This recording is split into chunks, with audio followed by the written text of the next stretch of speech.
नीट घोटाळ्यावरून देशभरात रान उठलंय। बिहारचं कनेक्शन समोर आलं असताना थेट राज्यातील मराठवाड्यापर्यंत धागेदोरे मिळत असल्यानं शिक्षण क्षेत्राला हादरा बसलाय।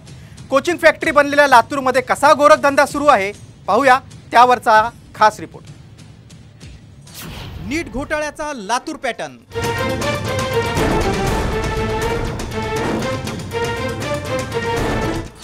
50 लाख द्या, नीटची प्रश्नपत्रिका घ्या।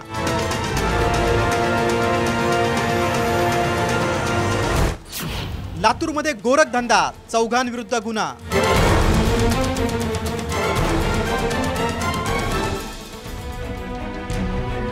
नीट घोटाळ्यावरून बिहारचं कनेक्शन समोर आलं असताना थेट महाराष्ट्रापर्यंत धागेदोरे मिळत असल्यानं शिक्षण क्षेत्राला हादरा बसलाय। एकेकाळी 10वी-12वी यशाचा लातूर पॅटर्न आता नीट घोटाळ्यातील कनेक्शनमुळे काळवंडलाय।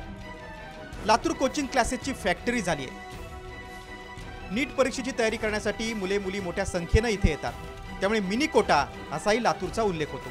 नीटच्या पेपरफुटीत सहभाग असल्याच्या संशयावरून एटीएस नांदेडच्या पथकानं लातूरमध्ये छापा टाकला। आतापर्यंत चौघांवर गुन्हा दाखल झालाय।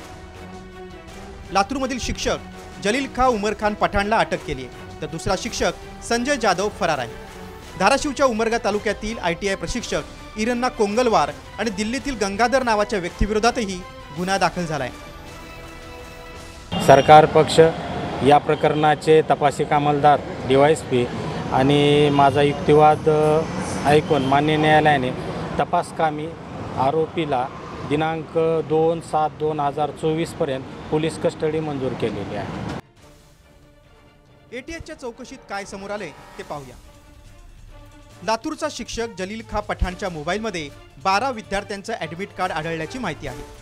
दोन्ही शिक्षक धाराशिव मार्गे दिल्लीला पैसे पाठवत होते। शिक्षकांच्या बँक खात्याचे व्यवहार संशयास्पद आहे। एका शिक्षकाच्या कातपूर जिल्हा परिषद शाळेतील कपाट सील केलंय। शाळेतील आवक जावक रजिस्टरसह इतर साहित्यही जप्त केलंय। दरम्यान नीट परीक्षेदरम्यान चालणाऱ्या गैरप्रकारांची माहिती काही क्लास चालकांनी सामला दिली। कसा गोरखधंदा चालतो ते पहा।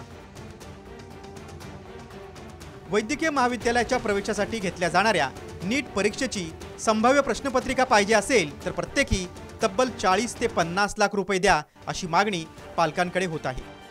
पाल्याला 720 पैकी 650 गुण मिळतील अशी खात्रीही पालकांना दिली जाते। त्यासाठी सक्षम श्रीमंत पालकांची यादी तयार केली जाते। संभाव्य प्रश्नपत्रिका उपलब्ध करून देणारं रॅकेट लातूरमध्ये कार्यरत आहे। आता हे शिक्षणाचा मार्ग ओळखण्यात जाणारा लातूरमध्ये इथपर्यंत आला। ॲटलिस्ट महाराष्ट्रामध्ये तरी असं न व्हावं अशी अपेक्षा होती। आमचा कट ऑफ जरी हायत गेला असेल तरी महाराष्ट्रामध्ये आम्हाला सीट भेटन असं एक्सपेक्टेड होतं, बट हे सगळं आता कळाल्यावर असं कळतं आहे की म्हणजे इथल्या ठिकाणी पण असं होऊ शकतं, हे बघून धक्का बसलेला आहे।